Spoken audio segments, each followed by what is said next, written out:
Pariyatti Audiobooks presents Buddhist Reflections on Death by V.F. Gunaratne, narrated by Jonathan Nelson.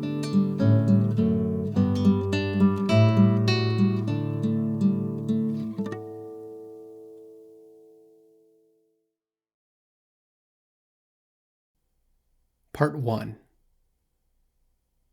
To the average man, death is by no means a pleasant subject or talk for discussion.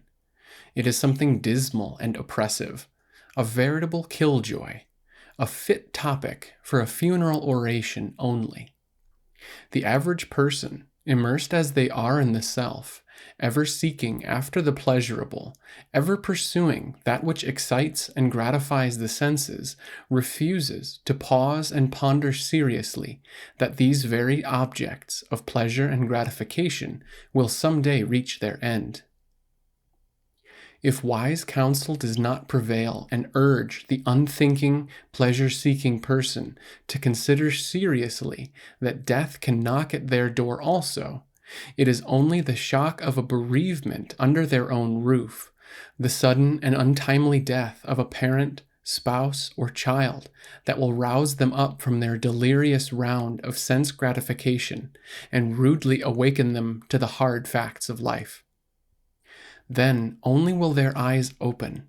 Then only will they begin to ask themselves, why is there such a phenomenon as death? Why is it inevitable? Why are there these painful partings which rob life of its joys? To most of us, at some moment or another, the spectacle of death must have given rise to the deepest of thoughts and profoundest of questions. What is life worth if able bodies that once performed great deeds now lie flat and cold, senseless and lifeless? What is life worth if eyes that once sparkled with joy, eyes that once beamed with love, are now closed forever, bereft of movement, bereft of life? Thoughts such as these are not to be repressed. It is just these inquiring thoughts, if wisely pursued, that will ultimately unfold the potentialities inherent in the human mind to receive the highest truths. According to the Buddhist way of thinking, death, far from being a subject to be shunned and avoided, is the key that unlocks the seeming mystery of life. It is by understanding death that we understand life. For death is part of the process of life in the larger sense. In another sense, life and death are two ends of the same process, and if you understand one end of the process, you also understand the other. Hence, by understanding the purpose of death, we also understand the purpose of life. It is the contemplation of death, the intensive thought that it will someday come upon us, that softens the hardest of hearts, binds one to another with cords of love and compassion, and destroys the barriers of caste, creed, and race among the peoples of this earth, all of whom are subject to the common destiny of death. Death is a great leveler. Pride of birth, pride of position, pride of wealth, pride of power must give way to the all-consuming thought of inevitable death. It is this leveling aspect of death that made the poet say, "Scepter and crown must tumble down, and in the dust be equal made with the poor crooked scythe and spade." It is the contemplation of death that helps to destroy the infatuation of sense pleasure. It is the contemplation of death that destroys vanity. It is the contemplation of death that gives balance and a healthy sense of proportion to our highly overwrought minds with their misguided sense of values. It is the contemplation of death that gives strength and steadiness and direction to the erratic human mind, now wandering in one direction, now in another, without aim, without purpose. It is not for nothing that the Buddha has, in the very highest terms, commended to his disciples the practice of mindfulness regarding death. This is known as the Marana Nusati Bhavana. One who wants to practice it must at stated times, and also every now and then, revert to the thought Maranam Bhavisati. Death will take place. This contemplation of death is one of the classical meditation subjects treated in the Visuddhimagga, which states that in order to obtain the fullest results, one should practice this meditation in the correct way, that is, with mindfulness, sati, with a sense of urgency, or samvega, and with understanding, or jnana. For example, suppose a young disciple fails to realize keenly that death can come upon them at any moment, and regards it as something that will occur in old age in the distant future. Their contemplation of death will be lacking strength and clarity, so much so that it will run on lines which are not conducive to success. How great and useful is the contemplation of death can be seen from the following beneficial effects enumerated in the Visuddhimagga. Quote, "The disciple who devotes themselves to this contemplation of death is always vigilant, takes no delight in any form of existence, gives up hankering after life, censures evil doing, is free from craving as regards the requisites of life. Their perception of impermanence becomes established. They realize the painful and soulless nature of existence, and at the moment of death they are devoid of fear, and remain mindful and self-possessed. Finally, if in this present life they fail to attain nibbana, upon the dissolution of the body, they are bound for a happy destiny."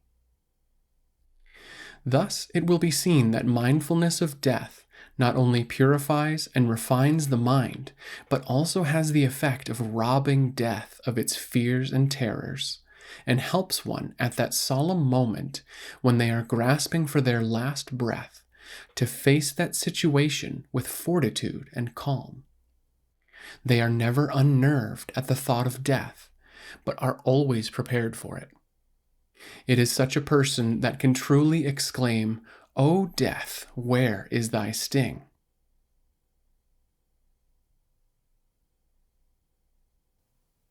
Part 2.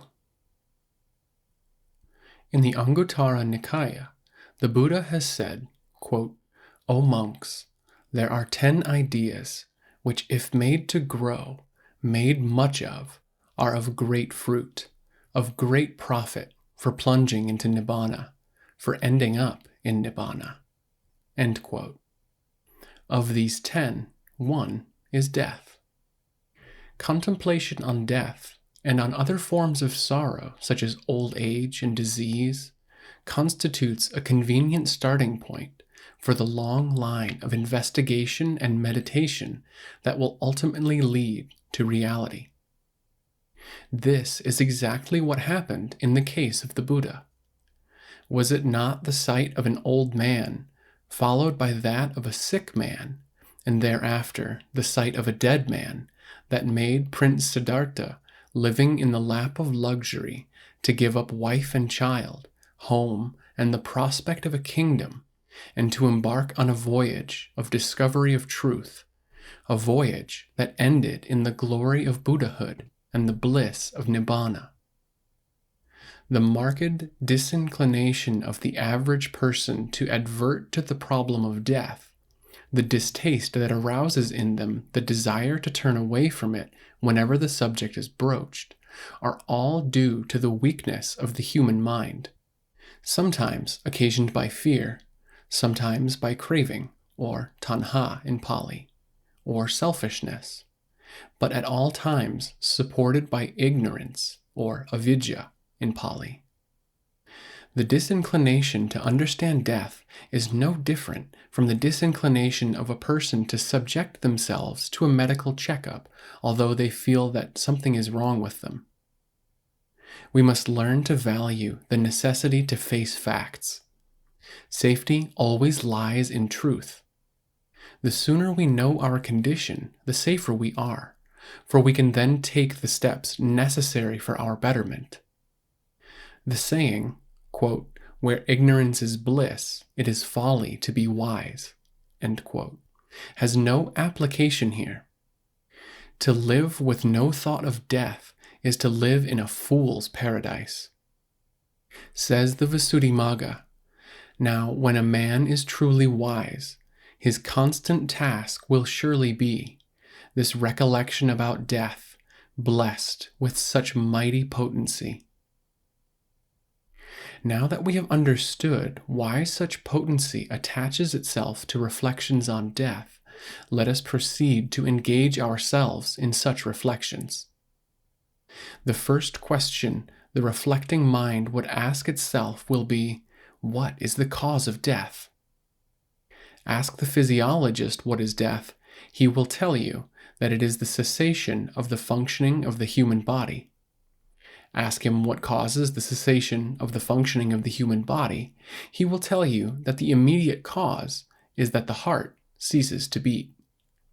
Ask him why the heart ceases to beat, he will tell you that disease in any part of the human system, if not arrested, will worsen and cause a gradual degeneration and ultimate breakdown of some organ or other of the human system, thus throwing an undue burden on the work of the heart, the only organ that pumps blood. Hence, it is disease that ultimately causes the cessation of the heartbeat. Ask the physiologist what causes disease, he will tell you that disease is the irregular functioning, dis-ease, of the human system in some part or other, and can be caused in a variety of ways, such as by the entry of a germ into the human body, or by the violation of rules of healthy living, or by an accident, each of which can impair some part or other of the human system, thus causing disease. Ask the physiologist what causes the entry of a germ, or the violation of health rules, or the occurrence of an accident. He will have to answer, "I do not know, I cannot say." Certainly, the physiologist cannot help us at this stage of our reflections of death, since the question is beyond the realm of physiology and enters the realm of human conduct. When two persons are exposed to germ infection, why should it sometimes be that it is the person of lower power of resistance who escapes the infection, while the person of greater resistance succumbs to it?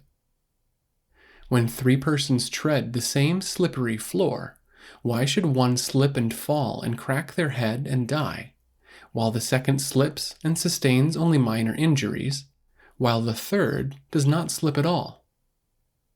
These are questions which clearly show that the answer is not to be expected from the physiologist whose study is the work of the human body. Nor is the answer to be expected from a psychologist whose study is the work of the human mind only. Far, far beyond the confines of physiology and psychology is the answer to be sought. It is here that Buddhist philosophy becomes inviting.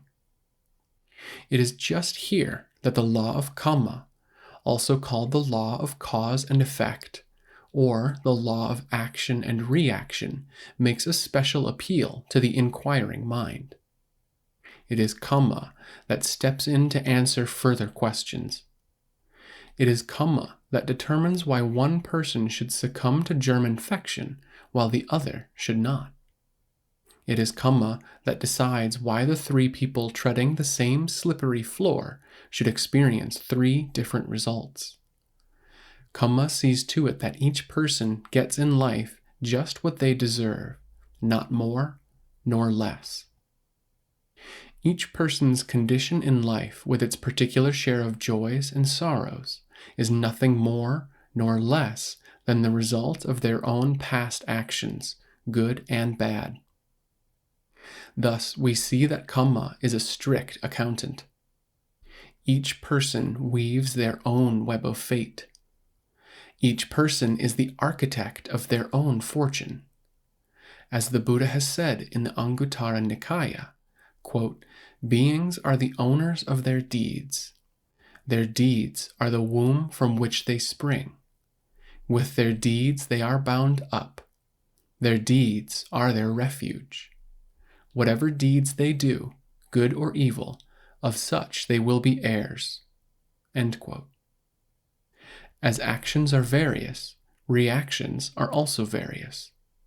Hence the varying causes of death to various persons under various situations. Every cause has its particular effect. Every action has its particular reaction. This is the unfailing law. When karma is referred to as a law, it must not be taken to mean something promulgated by the state or some governing body. That would imply the existence of a lawgiver. It is a law in the sense that it is a constant way of action. It is in the nature of certain actions that they should produce certain results. That nature is also called law. It is in this sense that we speak of the law of gravitation, which causes a mango on the tree to fall to the ground. Not that there is a supreme external power or being which commands the mango to fall. It is in the nature of things, the weight of the mango, the attraction of the earth, that the mango should fall. It is, again, a constant way of action. Similarly, in the realm of human conduct and human affairs, the law of cause and effect, of action and reaction operates. It is then called kamma, or more properly, kamma vipaka. It is not dependent on any extraneous arbitrary power, but it is the very nature of things that certain actions should produce certain results. Hence the birth and the death of a person is no more the result of an arbitrary power than the rise and fall of a tree. Nor is it mere chance. There is no such thing as chance. It is unthinkable that chaos rules the world. Every situation, every condition is a sequel to a previous situation and a previous condition. We resort to the word chance when we do not know the cause. Sufficient has been said for us to know that in kamma we find the root cause of death. We also know that no arbitrary power fashions this kamma according to its will or caprice. It is in the result of our own actions. As we sow, so shall we reap. Kamma is not something generated in the closed box of the past. It is always in the making. We are, by our actions, every moment contributing to it. Hence, the future is not all conditioned by the past. The present is also conditioning it. If you fear death, why not make the wisest use of the present so as to ensure a happy future? To fear death on the one hand, and on the other not to act in a way that would ensure a happy future, is either madness or mental lethargy. They who lead a virtuous life, harming none and helping who they can, in conformity with the Dhamma, always remembering the Dhamma, is without doubt laying the foundation for a happy future life. Quote, "The Dhamma most assuredly protects them who live in conformity with it." End quote. Such conformity is facilitated by the contemplation of death. Death has no fears for one who is thus protected by Dhamma. Then shall they, cheerful and unafraid, be able to face the phenomenon of death with fortitude and calm.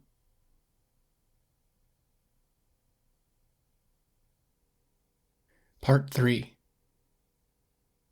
Another approach to the understanding of death is through an understanding of the law of aggregates, or sankharas, which states that everything is a combination of things and does not exist by itself as an independent entity. Sankhara is a Pāli term used for an aggregation, a combination, or an assemblage. The word is derived from the prefix sang, meaning together, and the root kar, meaning to make. The two together mean made together, or constructed together, or combined together. Quote, all things in this world, says the Buddha, are aggregates or combinations. End quote. That is to say, they do not exist by themselves, but are composed of several things.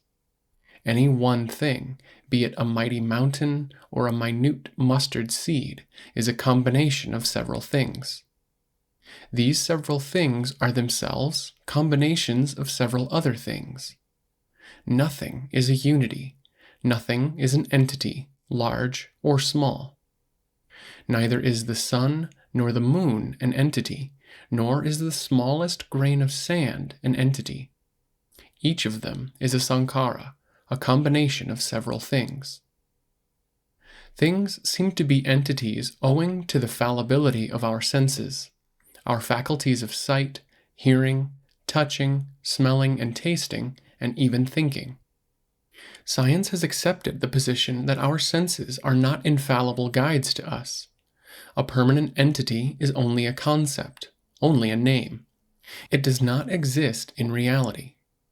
In the famous dialogues between King Milinda and Tara Nagasena, the latter, wishing to explain to the king this law of aggregates, inquired from the king how he came there, whether on foot or riding. The king replied that he came in a chariot. Your Majesty, said Nagasena, if you came in a chariot, declare to me the chariot. Is the pole the chariot? Truly not, said the king. Is the axle the chariot? Asked Nagasena. Truly not, said the king. Is the chariot body the chariot? Truly not, said the king. Is the yoke the chariot? Truly not, said the king. Are the reins the chariot? Truly not, said the king. Is the goading stick the chariot? Truly not, said the king. Where then, O king, asked Nagasena, is this chariot in which you say you came? You are a mighty king of all the continent of India, and yet speak a lie when you say there is no chariot. In this way, by sheer analysis, by breaking up what is signified by chariot into its various component parts, Nagasena was able to convince the king that a chariot as such does not exist, but only component parts exist. So much so that the king was able to answer thus. Venerable Nagasena, I speak no lie. The word chariot is but a figure of speech, a term, an appellation, a convenient designation for pole, axle, wheels, chariot body, and banner staff. Similarly, human being, man, I are mere names and terms, not corresponding to anything that is really and actually existing. In the ultimate sense, there exist only changing energies. The term sankhara, however, refers not only to matter and properties of matter known as corporeality, or rupa in Pāli, but also to mind and properties of mind known as mentality, or nama in Pāli. Hence, the mind is as much a combination or aggregate as the body.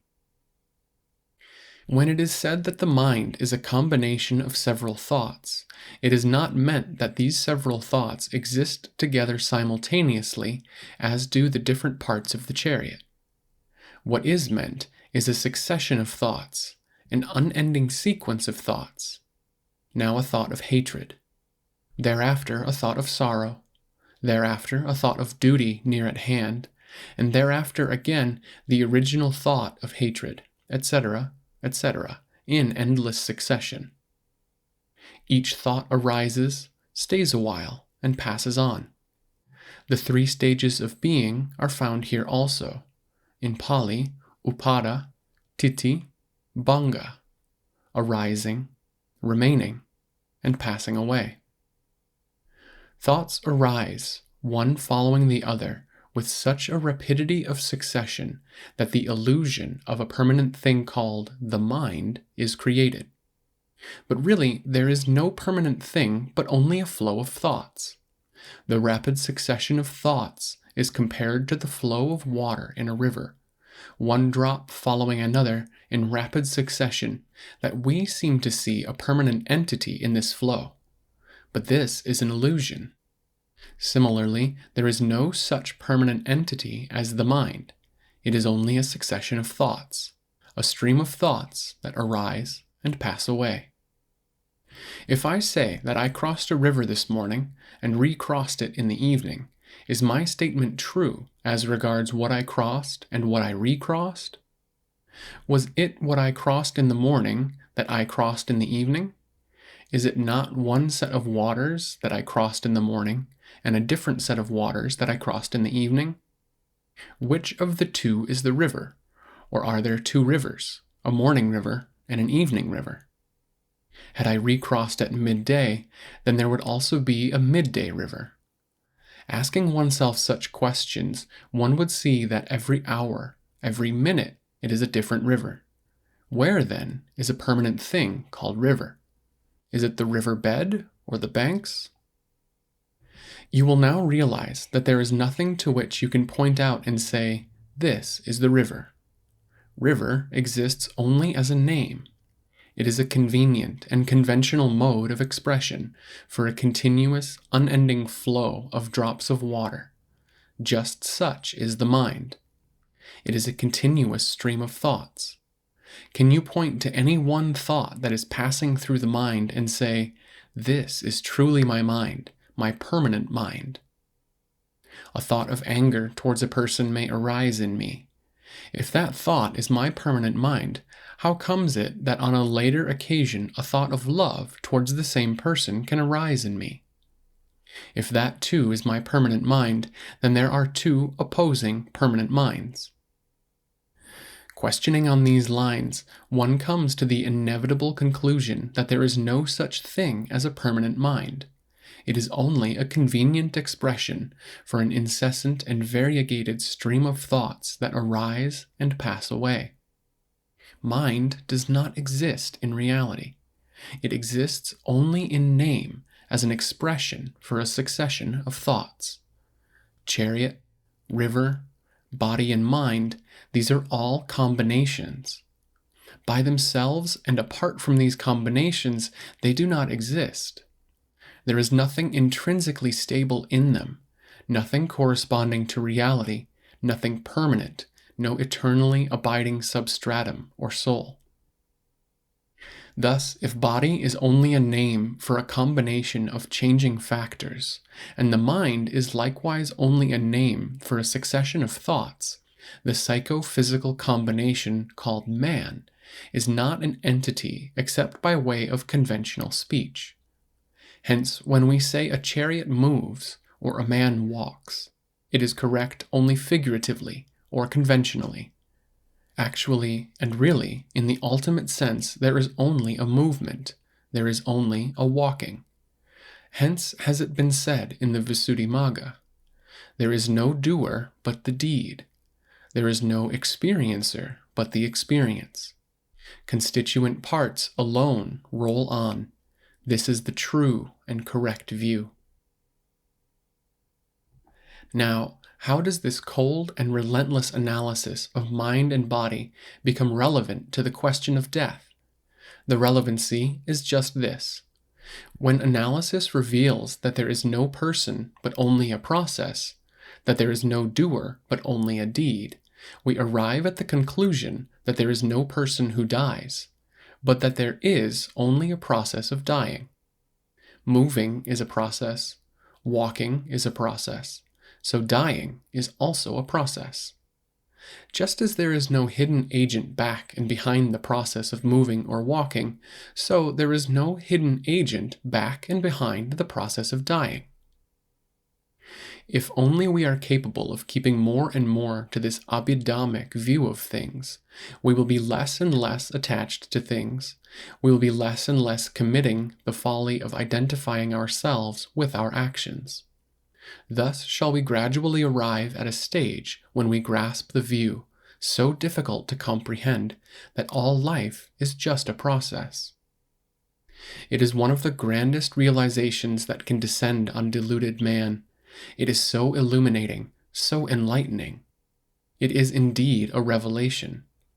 With the appearance of that realization, there is a disappearance of all worries and fears regarding death. That is a logical sequence. Just as with the appearance of light, darkness must disappear, even so the light of knowledge dispels the darkness of ignorance, fear, and worry. With realization, with knowledge, these fears and worries will be shown as being empty and unfounded. It is so very easy to keep on declaring this. What is difficult is to comprehend this. Why is it so difficult? Because we are so accustomed to thinking in a groove, because we are so accustomed to overlook the fallacies in our thinking, because we are so accustomed to wrong landmarks and wrong routes in our mental journeyings, we are reluctant to cut out a new path. It is we who deny ourselves the benefits of sammaditthi, or right views.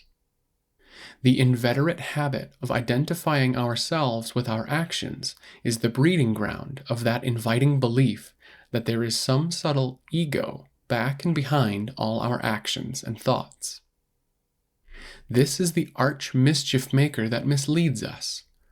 We fail to realize that the ego feeling within us is nothing more than the plain and simple stream of consciousness that is changing always and is never the same for 2 consecutive moments. As Professor William James has said, quote, "The thoughts themselves are the thinkers." End quote. In our ignorance, we hug the belief that this ego consciousness is the indication of the presence of some subtle, elusive soul. It is just the mind's reaction to objects. When we walk, we fail to realize that it is just the process of walking and nothing else.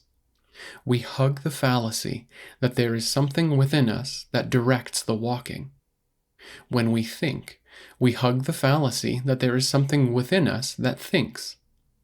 We fail to realize that it is just the process of thinking and nothing else.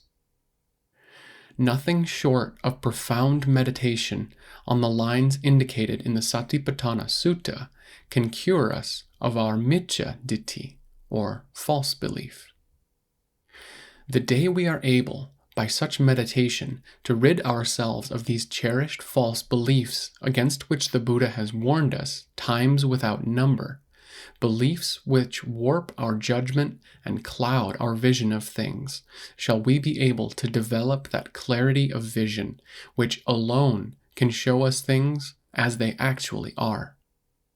Then only will the realization dawn on us that there is no one who suffers dying, but there is only a dying process, just as much as living is also a process.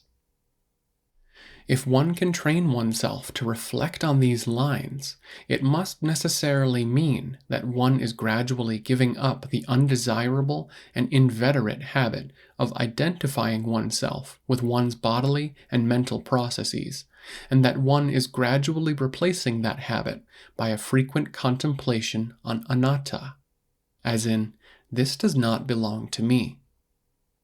Such contemplation will result in a gradual relaxation of our tight grip on our fond ego. When one thus ceases to hug the ego delusion, the stage is reached when there is complete detachment of the mind from such allurements. Then shall one be able, cheerful and unafraid, to face the phenomenon of death with fortitude and calm.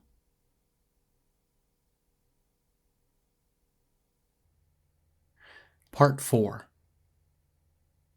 We have seen how reflections on the great law of kamma and the great law of aggregates, or sankharas, can assist us to form a correct view of death and help us to face death in the correct attitude. Now there is a third great law, a knowledge of which can assist us in the same way, namely the law of change, or anicca. It is the principle behind the first noble truth, the truth of dukkha, or disharmony. It is precisely because there is change or lack of permanency in anything and everything in this world that there is suffering or disharmony in this world. This principle of change is expressed by the well-known formula anicca vata sankhara. Quote, all sankharas are impermanent. End quote. Nothing in this world is stable or static. Time moves everything, whether we like it or not. Time moves us also, whether we like it or not. Nothing in this world can arrest the ceaseless passage of time, and nothing survives time. There is no stability anywhere. Change rules the world. Everything mental and physical is therefore transitory and changing. The change may be quick, or the change may be slow, but change there certainly is. The change may be perceptible, or it may be imperceptible. We live in an ever-changing world, while we ourselves are also changing all the while. A sankhara, we have learned, is a combination of several factors. These factors are also subject to the law of change. They are changing factors.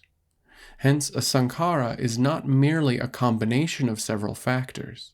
It is a changing combination of changing factors, since the combination itself is changing.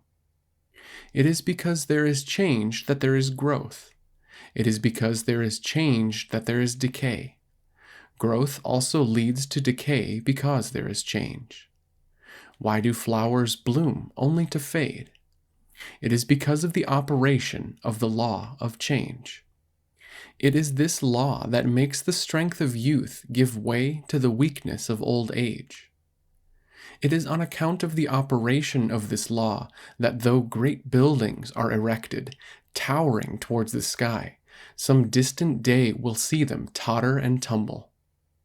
It is this aspect of the law of change, the process of disintegration, that causes color to fade, iron to rust, and timber to rot. It is such reflections that must have led the poet, Thomas Gray, contemplating a burial ground in a country churchyard, to say, quote, the boast of heraldry, the pomp of power, all that beauty, all that wealth ever gave, await alike the inevitable hour. The path of glory leads but to the grave. End quote. Sometimes the working of this law is not apparent. Even that which looks so solid and substantial as a rocky mountain will not always remain as such. Science tells us that maybe after thousands of years it will wear down by the process of disintegration, and that where a lake now is, a mountain once was. If things arise, they must fall, for says the Buddha, having arisen, they fall. Eons and eons ago, the earth and the moon were one. Today, while the earth is still warm and alive, the moon is cold and dead.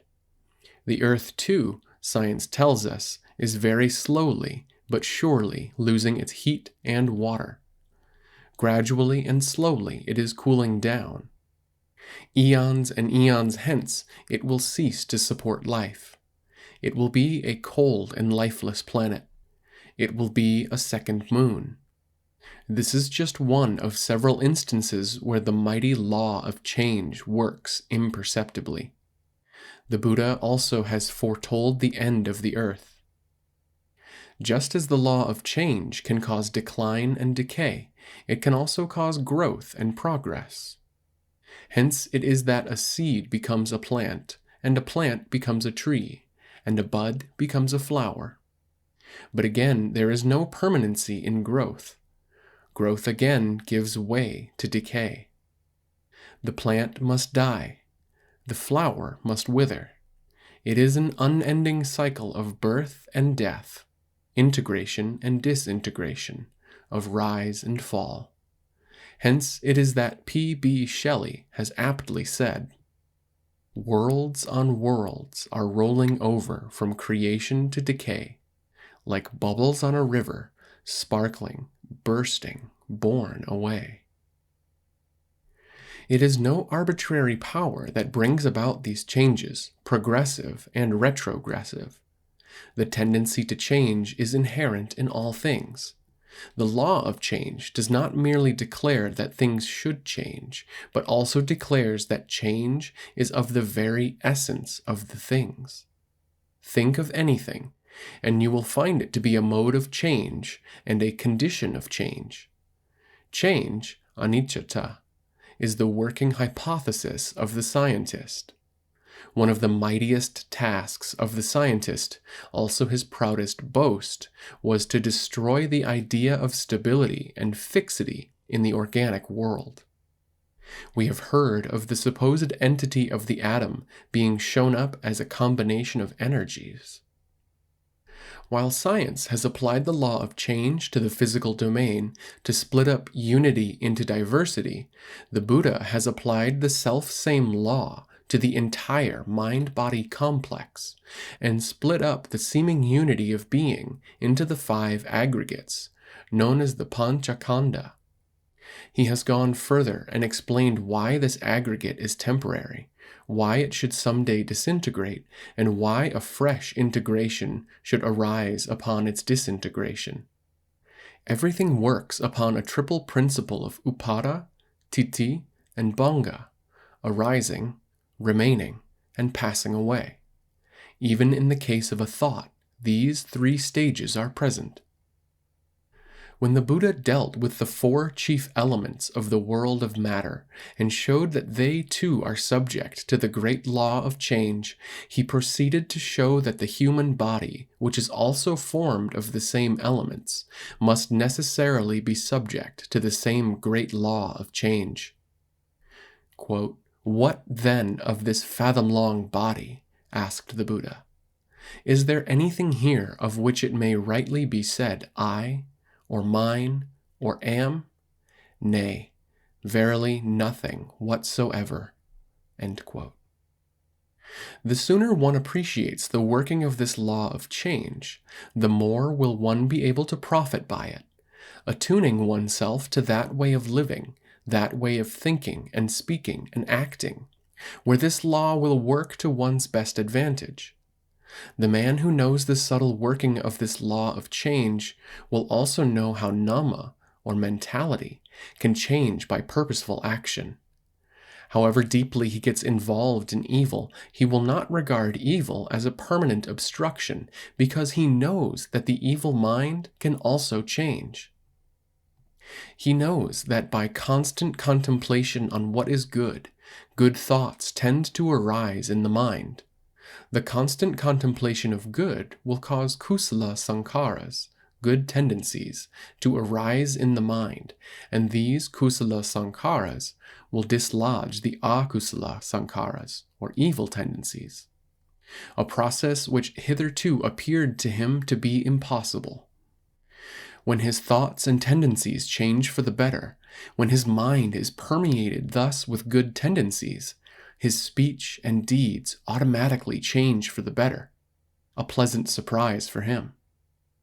With purer and purer conduct, or sila, thus acquired, deeper and deeper concentration, or samadhi, becomes possible. Increased power to concentrate accelerates the pace towards the achievement of that highest wisdom known as panya. Thus the bad in him changes into good. A bad man changes into a good man. By purposeful action, the law of change is made to operate to his highest benefit. He now becomes a good man in the truest sense of the word. The good man is always a happy man. He has no fear of death because he has no fear of the life beyond. Of such a man has it been said in the Dhammapada, "The doer of good rejoices in this world. He rejoices in the next world. He rejoices in both worlds."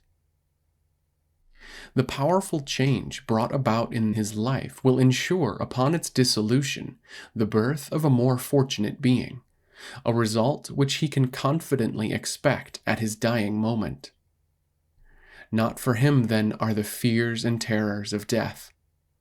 Furthermore, when one follows minutely the working of the law of change in respect of one's own body and mind, and also in respect of another's body and mind, one begins to acquire so close a familiarity with change that death will not appear as something untoward and unnatural. It will appear as just one more example of the process of change to which one has been subject all along since birth. It will appear as something to be expected, something that must occur to fit in with what had occurred earlier. To one who can thus reflect on death, there is nothing to fear.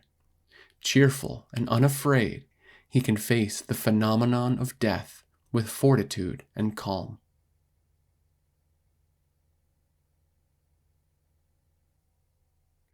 Part 5. There is another angle from which we can study death, and that is from the angle of law of conditionality, which is closely akin to the law of anicca, or change.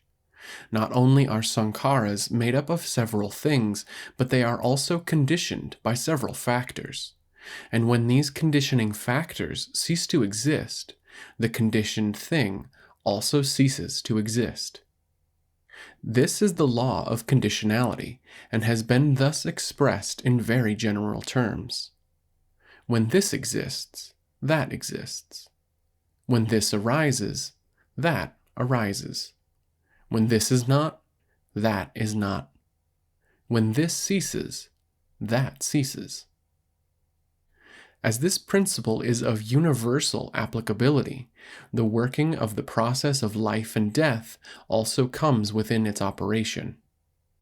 The chain of life conditioning factors consists of 12 links, or nidanas, which together are known as the paticca samuppada, or law of dependent origination. A knowledge of this law is most necessary. In the Maha Nidana Sutta of the Digha Nikaya, Buddha, addressing Ananda, said, "It is through not understanding, through not penetrating this doctrine, that these beings have become entangled like a ball of thread." The formula of dependent origination runs as follows. Conditioned by ignorance, activities arise. Conditioned by activities, consciousness arises. Conditioned by consciousness, mentality and corporeality arise. Conditioned by mentality and corporeality, the 6 faculties arise. Conditioned by the 6 faculties, contact arises. Conditioned by contact, sensation arises. Conditioned by sensation, craving arises. Conditioned by craving, grasping arises. Conditioned by grasping, becoming arises. Conditioned by becoming, rebirth arises. Conditioned by rebirth, old age and death arise. This is the process that goes on and on ad infinitum. Hence has it been said, "Again and again the slow wits seek rebirth. Again and again comes birth, and dying comes. Again and again men bear us to the grave." This important law is easier said than understood. This is one of the profoundest doctrines preached by the Buddha. It is only frequent and hard thinking on it that will bring out its deepest meanings. This is not the place to explain these 12 links in full, but in order to dispel some of the misconceptions surrounding the notion of death, it is necessary to make some observations on the first link, avidya, or ignorance, and thereafter on the second and third links, vis-a-vis activities and consciousness, because it is these 2 links that involve death and rebirth. These 12 links, it must be understood, do not represent a pure succession of cause and effect, a straight line of action and reaction. It is wrong to call this a causal series, as it is not a chain of causes in strict sequence of time. Some of the links, though not all, arise simultaneously, and the nexus or connection between one factor and the next is of condition rather than cause. There are 24 modes of conditioning, or paccaya, which may operate in the relation of one factor to another. Each factor is both conditioning and conditioned. Many of these factors are working both simultaneously and interdependently. A few observations now on the first link of avidya, or ignorance. When it is said that ignorance is the first link, it does not mean that ignorance is the first cause of existence. The Buddha has definitely said that the first cause, the ultimate origin of things, is unthinkable. Quote, "Beginningless, O monks, is this course of existence. A first beginning is not to be found." End quote. Bertrand Russell has said, quote, "There is no reason to suppose that this world had a beginning at all. The idea that things must have a beginning is really due to the poverty of our imagination." End quote. Ignorance, then, is not the primary origin of things, but is the originating factor of suffering in the process of life and death, so far as man is concerned. All the 12 factors are continuing factors. It is only if we ponder deeply that we will be convinced of this truth, namely, that there can be no beginning to a process that has no end. What is meant by saying ignorance is the first link in the series? By ignorance is here meant the ignorance of the essentially fundamental facts of existence, namely, the fact of suffering or disharmony, the fact of the origin of suffering or disharmony, the fact of the cessation of suffering or disharmony, and the fact of the way leading to the cessation of suffering or disharmony. In other words, it is the ignorance of that which the Buddha has called the Four Noble Truths. Ignorance is always a dangerous condition. In such a condition, you are at the mercy of everyone and everything. Quote, "This ignorance that entails the dreary round, now here, now there, of countless births and deaths, but no hereafter waits for him who knows." End quote. The second link is activities. By activities is here meant volitional activities, called in Pāli sankhara. The formula states, quote, "Dependent upon ignorance arise activities." End quote. This means that ignorance of the essentially fundamental facts of life becomes a conditioning factor for the volitional activities of man. It is only a knowledge and a realization of the Four Noble Truths that, according to the Buddha, enables a man to see things as they actually are. In the state of ignorance of these truths, man, prevented as he is from seeing things as they actually are, adopts various courses of action. These activities are not merely the outcome of ignorance once and for all, but ignorance continues to condition these volitional activities so long as existence continues. These volitional activities or mental energies are multifarious. In the context of the paticca samuppada, sankhara can therefore be said to signify kamma, or kamic volition. The first link of ignorance and the second link of activities refer to the past birth. The next 8 links refer to the present existence, and the last 2 refer to the future existence. The third link is vijnana, or consciousness. The formula states, quote, "Dependent upon activities arises consciousness." End quote. By consciousness is here meant relinking consciousness, or rebirth consciousness. By this formula is therefore meant that the conscious life of man in his present birth is conditioned by his volitional activities, his good and bad actions, his kamma of the past life. To put it in another way, The consciousness of his present life is dependent on his past karma. This formula is highly important since it involves a linking of the past life with the present and thereby implies rebirth. Hence, this third link is called Patisandhi Vijnana, or relinking consciousness or rebirth consciousness.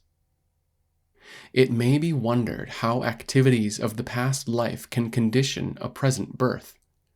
Material sciences seek to explain birth on the premises of the present existence only.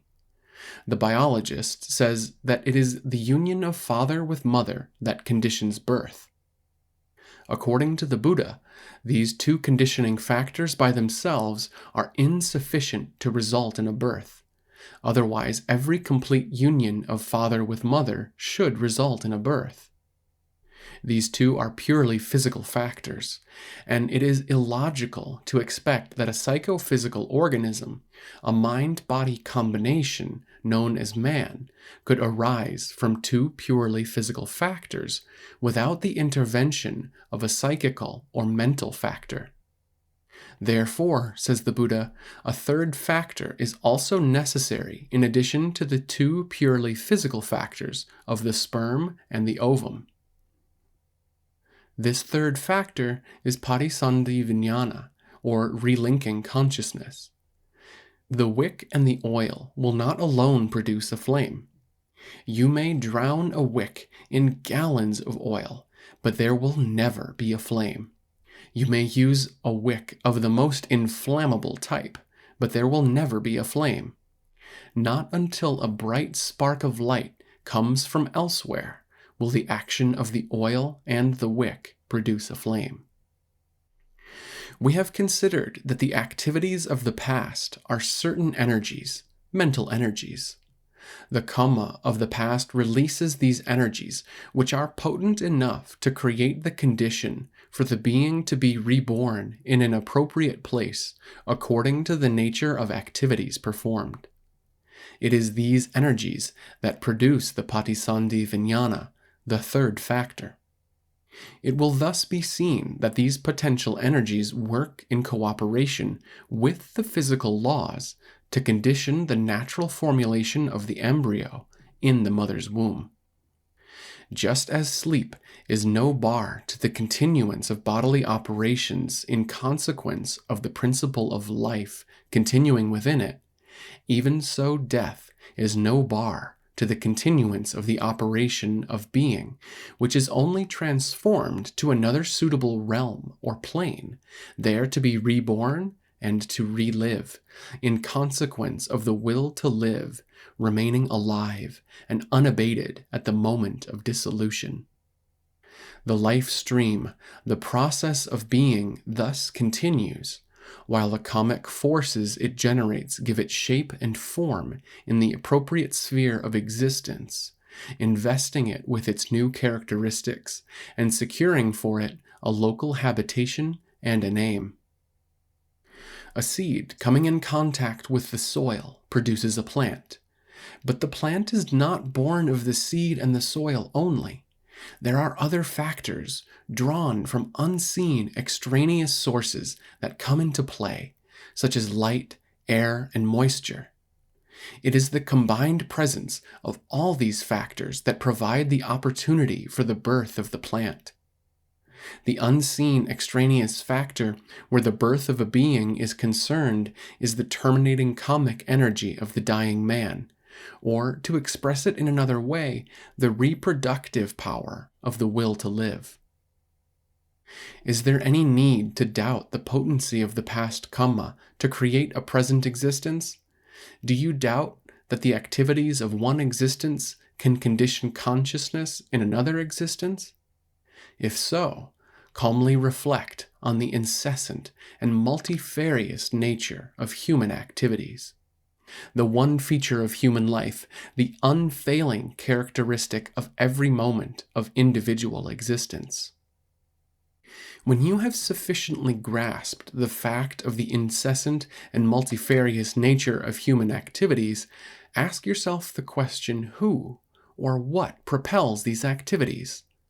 a little reflection will reveal that the activities of man are propelled by a myriad of desires and cravings, which ultimately spring from the desire to live. This will to live, by whatever name you may call it, motivates all activities.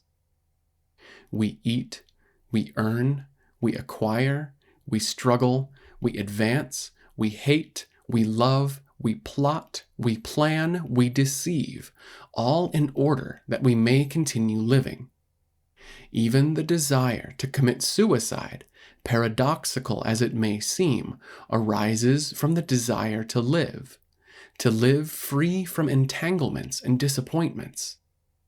Just consider the cumulative effect of hundreds of desire-propelled activities performed by us, day by day, hour by hour, minute by minute, for a long period of years. These are all kammas. These are all energies released.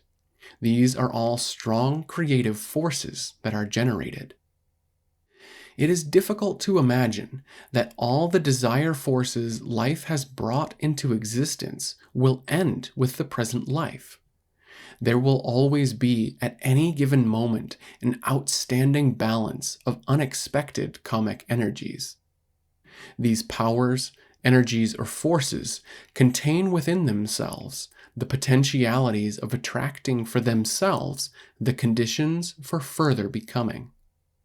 These energies or forces are potent enough to create the conditions for reliving when the body which sustained these forces ceases to live. These then will constitute the terminating karmic energy of the dying man, or to express the same idea in another way, this is the reproductive power of the will to live. In short, the will to live makes it possible to relive. Now we see how the terminating karmic energy of the dying man becomes the third factor, the psychical factor which, along with the two physical factors of the sperm and ovum, conditions future birth. It is this relinking consciousness that becomes the nucleus of a new nama-rupa, or mind-body combination. This is the resultant terminal energy generated by the volitional activities of the past. Science teaches us that energy is indestructible, but that it can be transmuted into other forms of energy. Why, then, cannot these powerful energies of the past karma, impelled as they are by the pulsation of craving and motivated as they are by the will to live, continue to exert their potent influences, albeit in some other manner and in some other sphere? What is it that travels from one existence to another, you may ask? Do activities travel, or do their resultant forces travel? Or does consciousness itself travel? The answer is an emphatic no. None of these travels, but the karmic energy of actions performed is a tremendous force or power which can make its influence felt, and to effect this influence, distance is no bar. Distance is never a bar to karmic energies making themselves felt. In the Mahatanha Sankhya Sutta of the Majjhima Nikaya, the Buddha strongly reprimanded the bhikkhu Sati for declaring as the Buddha's teachings that vijnana, or consciousness, travels from existence to existence. Quote, "Foolish man," said the Buddha, "has not consciousness generated by conditions been spoken of in many a figure of speech by me, saying, apart from conditions, there is no origination of consciousness?" End quote. No physical contact is necessary for mind to influence matter. Sir William Crook, in his Edinburgh Lectures on Mental Science, has said, quote, "It has also been proved by experiment that by an act of will, the mind can cause objects, such as metal levers, to move." End quote. When the matter on which mental energies act is situated far away, In other planes and spheres of existence, we are only employing a figure of speech when we say that Kamma has traveled or that energy has traveled. Many a simile has been employed by the Buddha to show that nothing travels or transmigrates from one life to another. It is just a process of one condition influencing another. The resultant kammic energies of human activity, not yet expanded, are so powerful that they can condition the formation of an embryo in another world and give it consciousness. One important point must not be overlooked. The patisandhi vijnana, or relinking consciousness, arises only in the unborn child. In the prenatal stage, the relinking consciousness may be said to exist only passively in the bhavanga state, and not actively. Since the child is still part of the body of the mother and has no separate, independent existence, nor does it contact the external world. When, however, the child is born and assumes a separate existence and begins to contact the external world, then it may be said that the bhavanga nature of the prenatal state of mind gives way for the first time to a fully conscious mind process, the vitti citta. Distance is no bar to the sequence of cause and effect. Reference had already been made to the Buddha's reprimand of a bhikkhu called Sati for declaring as having been taught by the Buddha that consciousness passes from existence to existence. In the relinking consciousness arises the whole energy of the previous consciousness, and thus the embryo, while inheriting the characteristics of the new parents, inherits also the impressions of the past experiences of the dying man. How else can one explain characteristics not accounted for by heredity? How else can one account for different characteristics in twins born of the same parents and growing under the same environment? We have now studied death from several angles. From whatever angle we look at death, it is an integral part of the great process of life. Death is like the breakup of an electric bulb. The light is extinguished, but not the current, and when a fresh bulb is fixed, the light reappears. Similarly, there is a continuity of the life current, as the breakup of the present body does not extinguish the current of kammic energy, which will manifest itself in an appropriate fresh body. The simile is not on all fours with life. Whereas there is nothing to bring the electric current and the fresh bulb together, a conjunction left to chance, the type of life led, and the nature of thoughts entertained, the quality of deeds performed, etc., will be strong enough to cause an immediate relinking consciousness of like nature to arise, on the principle that like attracts like. Thus the dying man is drawn to an environment, good or bad, which he has created for himself by his thought, word, and deed, for on these depend the nature of our future life. Every moment we are creating our future. Every moment we must be careful. If we can visualize the immensity of the past and the immensity of the future, the present loses its seemingly compelling importance.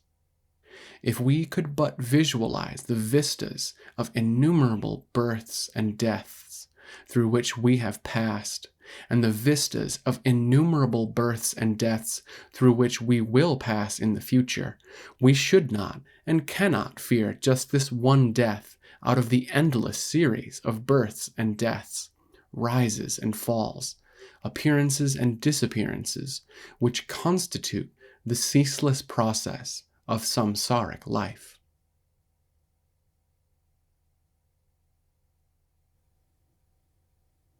Part 6. There is yet another law, the understanding of which helps in the understanding of death. It is the law of becoming, or bhava, which is a corollary to the law of change, or anicca. Becoming, or bhava, is also one of the factors in the scheme of dependent origination. According to Buddhism, the law of becoming, like the law of change, is constantly at work and is applicable to everything. While the law of change states that nothing is permanent but is ever changing, the law of becoming states that everything is always in the process of changing into something else. Not only is everything changing, but the nature of that change is a process of becoming something else, however short or long the process may be. Briefly put, the law of becoming is this: nothing is, but is becoming. A ceaseless becoming is the feature of all things. A small tree is always in the process of becoming a big tree, and a big tree is always in the process of becoming an old tree. There is no point of time at which anything is not becoming something else.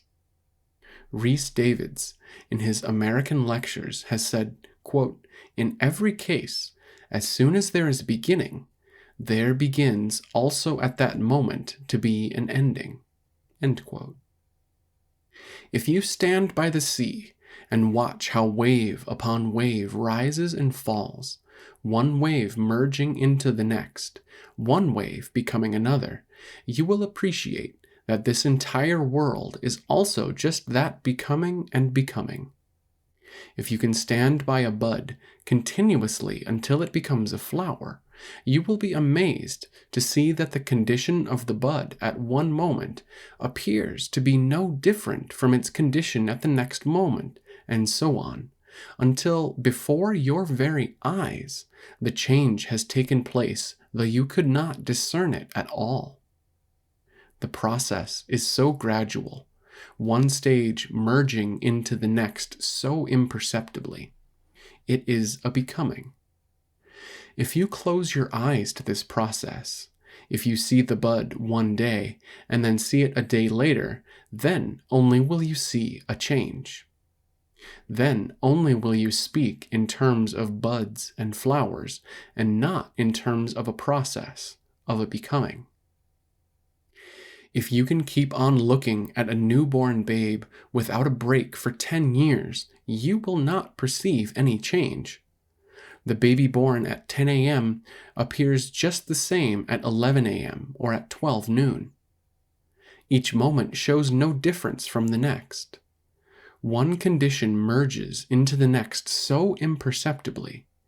It is a becoming, a continuous process of becoming. Close your eyes to this process and see the baby once a month. Then only you will perceive a change. Then only can you speak in terms of baby and boy, and not in terms of a process or a becoming. If you think you can watch minutely the progress of time, see whether you can divide it into past, present, and future, as do the grammarians speaking of present tense, past tense, and future tense. From the viewpoint of Buddhist philosophy, time is one continuous process, each fragmentary portion of time merging into the other and forming such an unbroken continuity that no dividing line can be precisely drawn, separating past time from present, or present time from future. The moment you think of the present and say to yourself, "This moment is present time," it is gone, vanished into the past before you can even complete your sentence. The present is always slipping into the past, becoming the past, and the future is always becoming the present. Everything is becoming. This is a universal process, a constant flux. It is when we miss the continuity of action that we speak in terms of things rather than processes or becomings. Biology says that the human body undergoes a continuous change, all the cells composing the body being replaced every 7 years. According to Buddhism, changes in the body are taking place every moment. At no two consecutive moments is the body the same. In the ultimate analysis, it is a stream of atoms or units of matter of different types which are every moment arising and passing away. The body is thus constantly dying and reliving within this existence itself. This momentary death, or kanika marana, takes place every moment of our existence. In the Visuddhimagga, it is said that in the ultimate sense, the lifespan of living beings is extremely short, being only as much as the duration of a single conscious moment. Quote, just as a chariot wheel, continues the Visuddhimagga, when it is rolling, touches the ground at one point only of the circumference of its tire, so too the life of living beings lasts only for a single conscious moment. When that consciousness has ceased, the being is said to have ceased. End quote. Thus we see that every moment of our lives we are dying and being reborn. This being so, why should we dread just one particular moment of death, the moment that marks the end of this existence? When there are innumerable moments of death, why fear the occurrence of one particular moment? Ignorance of the momentary nature of death makes us fearful of the particular death that takes place at the last moment of existence here, especially as the next moment of living is neither seen nor understood. The last moment in this existence is just one of innumerable moments of death that will follow it. It is not life in this existence only that is a process of becoming. The process of becoming continues into the next existence also, because there is a continuity of consciousness. The last consciousness, or chuti-chitta, in one life is followed by what is known as a relinking consciousness, or patisandhi vijnana, in the next life. The process of one consciousness giving rise to another continues unbroken, the only difference being a change in the place where such consciousness manifests itself. Distance is no bar to the sequence of cause and effect.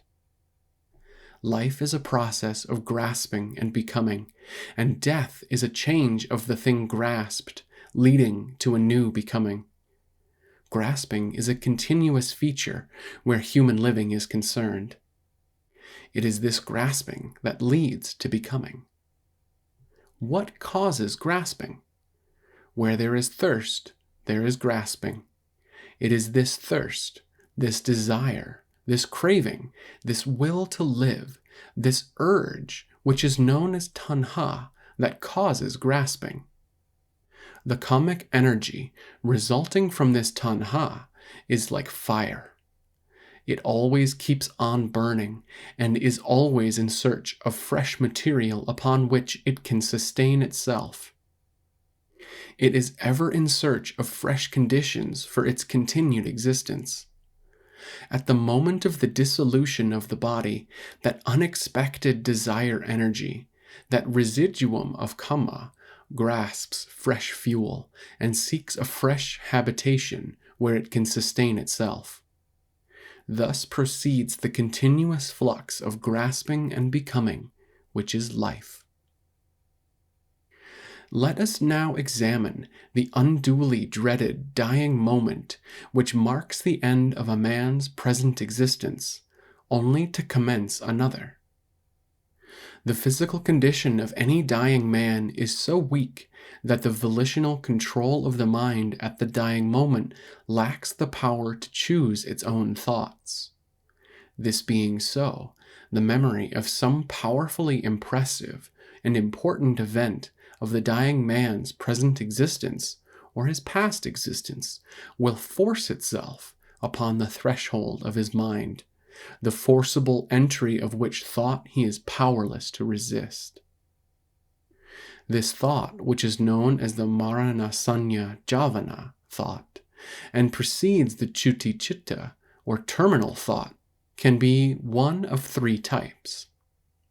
Firstly, it can be the thought of some powerfully impressive act done, which the dying man now recalls to mind.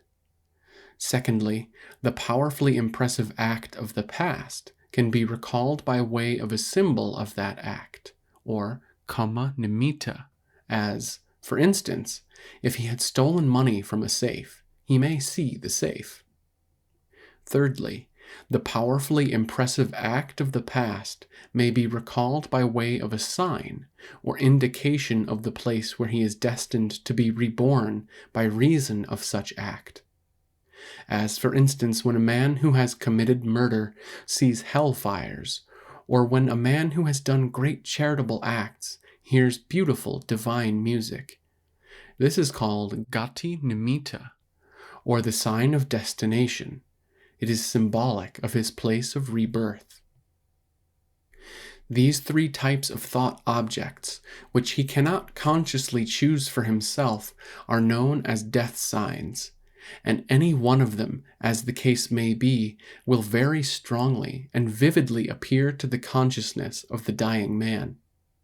Then follows the chuti chitta, or terminal thought, or death consciousness. This last thought series is most important since it fashions the nature of his next existence, just as the last thought before going to sleep can become the first thought on awakening. No extraneous or arbitrary power does this for him. He does this for himself unconsciously, as it were. It is the most important act of his life, good or bad, that conditions the last thought moment of a life. The kamma of this action is called garuka kamma, or weighty kamma.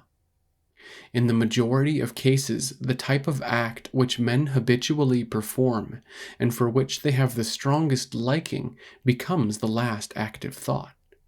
The ruling thought in life becomes strong at death. This habitual kamma is called achina kamma. The idea of getting a dying man to offer cloth to the Sangha, or the idea of chanting sacred texts to him, is in order to help him obtain a good terminal thought for himself by way of asanya kamma, or death proximate kamma. But the powerful force of inveterate habit can supervene and, in spite of the chantings by the most pious monks available, the memory of bad deeds repeatedly performed may surge up to his consciousness and become the terminal thought. The reverse can also occur. If the last few acts and thoughts of a person about to die are powerfully bad, however good he had been earlier, then his terminal thought may be so powerfully bad that it may prevent the habitually good thought from surging up to his consciousness, as is said to have happened in the case of Queen Mallika, the wife of King Pasenadi of Kosala. She lived a life full of good deeds, but at the dying moment what came to her mind was the thought of a solitary bad deed done. As a result, she was born in a state of misery where she suffered, but it was only for 7 days. The effects of the good kamma were suspended only temporarily. There is a fourth type of kamma that can cause the terminal thought to arise. This last type prevails when any of the foregoing 3 types of kamma is not present. In that event, one of the accumulated reserves of the endless past is drawn out. This is called kattata kamma, or stored up kamma. Once the terminal thought arises, then follows the process of thought moments lawfully linked with it. This terminal thought process is called maranasanya javana vitti. The terminal thought goes through the same stages of progress as any other thought, with this difference that whereas the apperceptive stage of complete cognition, known as javana or impulsion, which in the case of any other thought occupies 7 thought moments. At this apperceptive stage, the dying person fully comprehends the death sign. Then follows the stage of registering consciousness when the death sign is identified. This consciousness arises for 2 thought moments and passes away. After this comes the stage of death consciousness, or Chuti-Chitta. Then occurs death. This is what happens in this existence. Now let us consider what happens in the next existence. Already the preliminaries for the arrival of a new being are in preparation. There is the male parent and there is the female parent. As explained previously, a third factor, a psychic factor, is necessary to complete the preliminaries for the arising of a live embryo, and that is the relinking consciousness, or patisandhi vijnana, which arises in the next existence in the appropriate setting, the mother's womb. On the conjunction of these 3 factors, life starts in the mother's womb. There is no lapse of time, no stoppage of the unending stream of consciousness.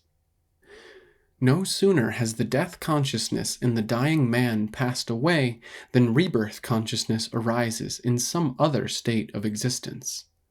There is nothing that has traveled from this life to the next. Even the terminal thought did not travel. It had the power to give rise to the passive, or bhavanga state, at the moment of birth, which marks a separate existence.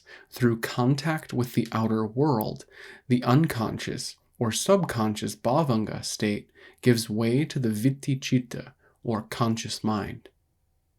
From birth onwards, activity again comes into play, propelled by desire in some form or another. So proceeds the onward course of the life flux, desire propelled and desire motivated. Now, what is the relevancy of a knowledge of the law of conditionality to the question of our attitude towards death? Once we thoroughly comprehend the fact that the will to live proceeds from life to life, we come to appreciate the view that this life and the next is but one continuous process. So also the life following and the one thereafter. To one who understands life thus as nothing more nor less than a long continuous process, there is no more reason to grieve at death than at life. They are part of the same process, the process of grasping, the process of giving effect to the will to live. Death is only a change in the thing grasped. The man enriched with the knowledge of the law of conditionality comprehends that birth induces death, and death induces birth in the round of samsaric life. He therefore cannot possibly be perturbed at death. To him, birth is death, and death is birth. An appreciation of the law of conditionality will reveal to him the importance of living his life well, and when he has lived his life well, death is the birth of greater opportunities to live a still better life. That is how he regards death. It all depends on the way one looks at death. Suppose there is only one gate to a house, which can either be an exit gate or an entrance gate. To one who is on the roadside of the gate, it is an entrance gate. To the inmate of the house, it is an exit gate. But for both of them, it is the self-same gate, which is thus differently viewed. As Dalke says, quote, "Dying is nothing but a backward view of life, and birth is nothing but a forward view of death." End quote. In truth, birth and death are phases of an unbroken process of grasping. Death is a departure to those whom the dying man leaves behind. It is also an arrival to the members of the new family into which he is reborn. It is death or birth, according to the way we look at it, but we can only be one-way observers. If we observe the death process, we are not in a position to observe the birth process. And if we observe the birth process, we are not in a position to observe the death process. So, birth and death do not get coordinated in our minds as one connected process. By our failure to see the close sequence of the two processes, the coordination of birth with death, or death with birth, we are led to the illusion, or at least the wish, that we can have the one, birth, without the other, death. We want life, but we do not want death. This is an impossibility. Clinging to life is clinging to death. The salient feature of life is clinging, grasping, and the logical result of clinging, according to the law of conditionality, is death. If you want to avert death, you have to avert life. You have to reverse the process of conditionality. This can only be done by abandoning the desire to cling, the desire to grasp. Let there be no attachment to life. If you attach yourself unduly to the things of life, happiness you may have for a brief time, but someday, when the things to which you have attached yourself disintegrate and disappear as they must, by virtue of that mighty law of change, working in conjunction with the equally mighty law of conditionality, then the very objects of joy become objects of sorrow. To your disappointment and disgust, you will find that all sources of earthly joy are sources of sorrow. You will then agree with the poet who said, quote, "Earth's sweetest joy is but pain disguised." End quote. As great was the joy of attachment, so great will be the sorrow of detachment. Is not this suffering? Is not this wearisome, one day to pursue a phantom with excitement, next day to abandon it with disgust, one day to be exalted, and the next day to be depressed? How long will your sense of self-respect allow you to be thrown up and down, this way and that, like a football? Is it not far more satisfactory, far more dignified, far safer, and far wiser to go through life unattached? If misfortune has to come, it will. If sickness has to come, it will. We cannot change the events of life, but we can certainly change our attitudes towards them. The laws of change and conditionality will help us here. Fears and sorrows will change into hopes and joys. To such a one living a life of calm and peace, viewing life with equanimity, death holds no fears and terrors. Cheerful and unafraid, he can face the phenomenon of death with fortitude and calm.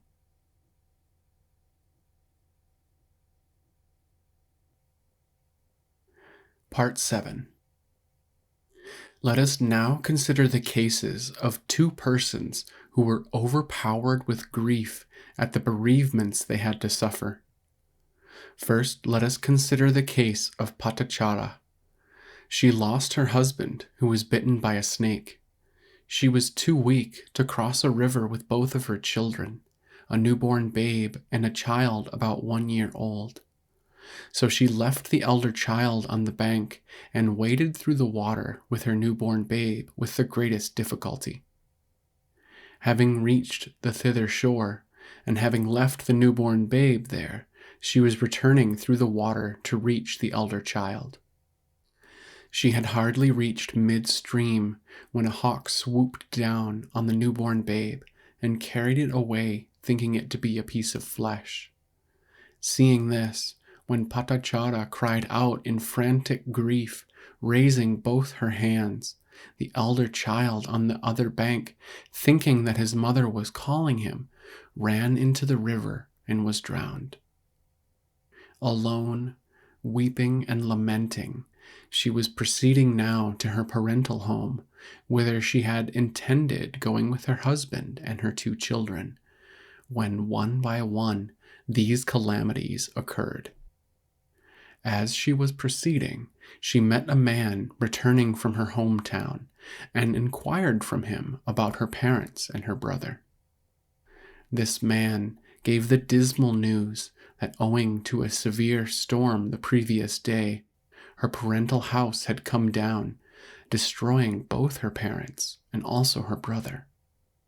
As he spoke, he pointed to some smoke rising into the air far away and said, "That is the smoke rising from the one funeral pyre in which they are burning the bodies of your father, mother, and brother."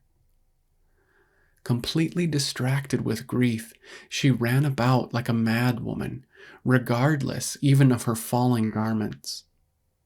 Agony was gnawing at her heart, agony of the most excruciating type. Advised to go to the Buddha, she went and explained her plight. What did the Buddha tell her? Quote, "Patachara, be no more troubled.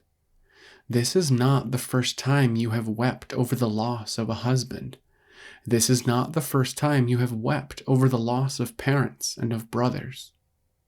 Just as today, so also through this round of existence, you have wept over the loss of so many countless husbands, countless sons, countless parents, and countless brothers, that the tears you have shed are more abundant than the waters of the 4 oceans." End quote. As the Buddha spoke these words of wisdom and consolation, Patachara's grief grew less and less intense. And finally, not only did her grief leave her altogether, but when the Buddha preached to her and concluded his discourse, Patachara reached the stage of stream entry, or Sotapatti, the first stage of sainthood. Now, what is it that contributed to the removal of grief from the mind of Patachara? It is the keen realization of the universality of death. Patachara realized that she had lived innumerable lives, that she had suffered bereavement innumerable times, and that death is something which is always occurring. While Patachara realized the universality of death by reference to her own numerous bereavements of the past, Kisa Gotami realized it by reference to the numerous bereavements occurring to others around her in this life itself. When her only child died, her grief was so great that she clung to the body, not allowing anyone to cremate it.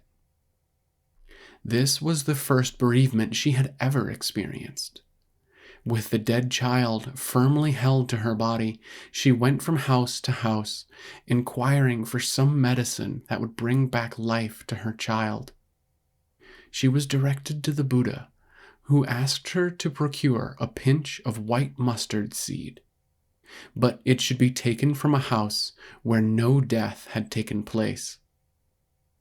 She then went in search of this supposed cure for her child, which she thought was easy to obtain.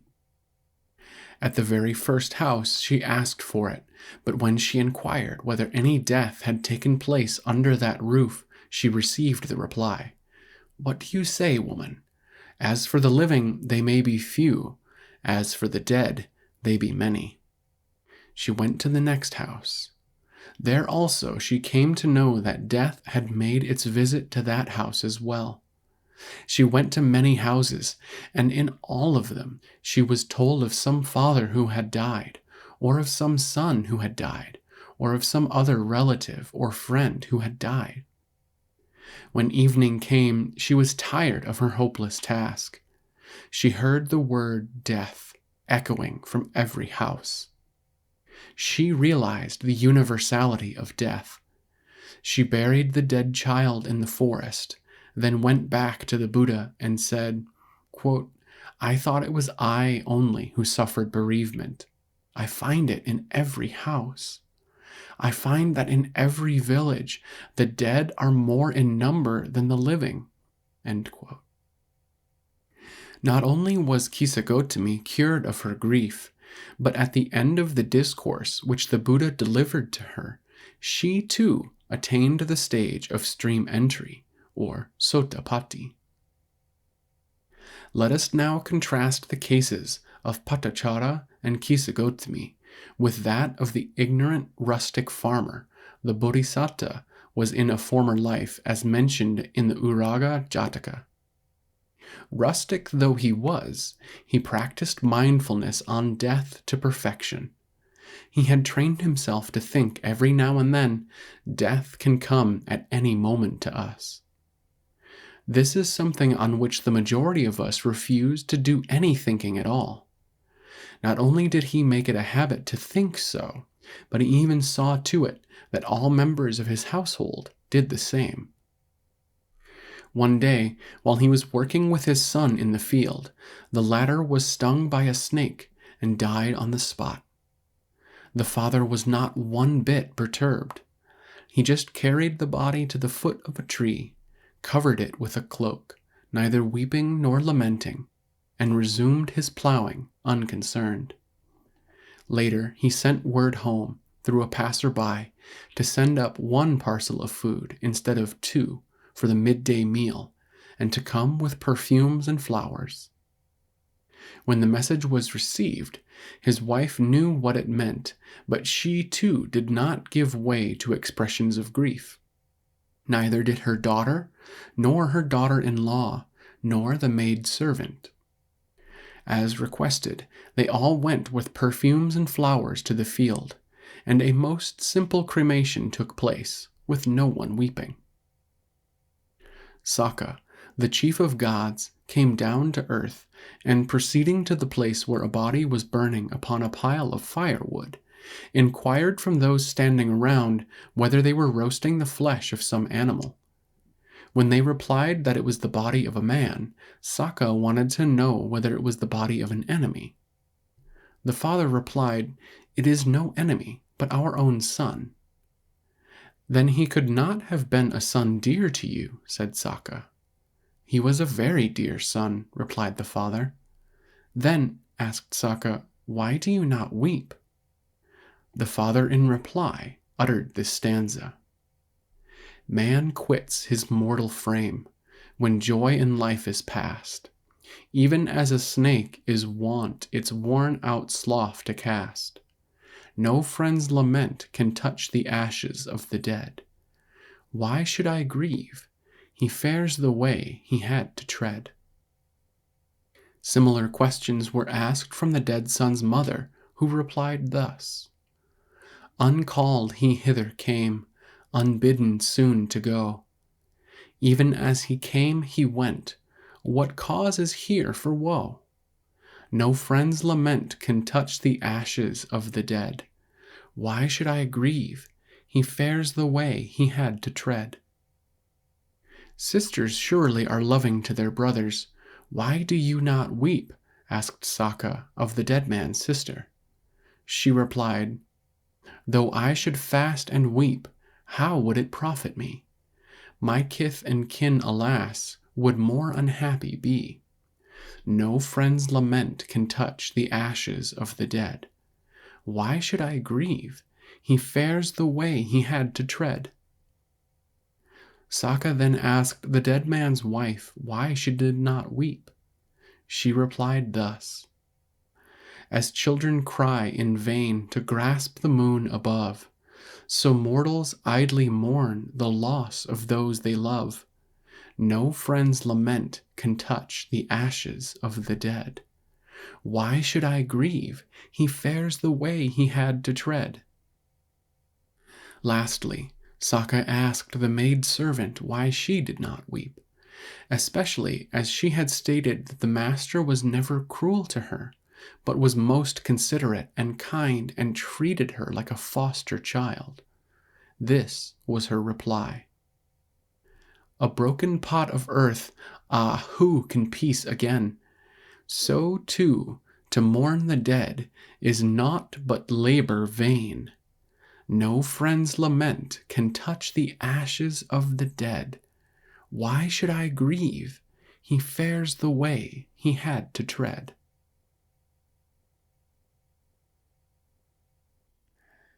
This has been Buddhist Reflections on Death by V.F. Gunaratne.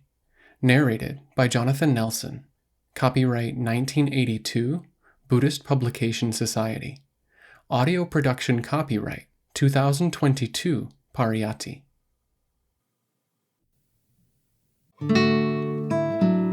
Pariyatti, a non-profit 501c3 organization, offers a wide variety of books, eBooks, videos, and audiobooks about the teachings of the Buddha, the Pāli language, and Vipassana meditation.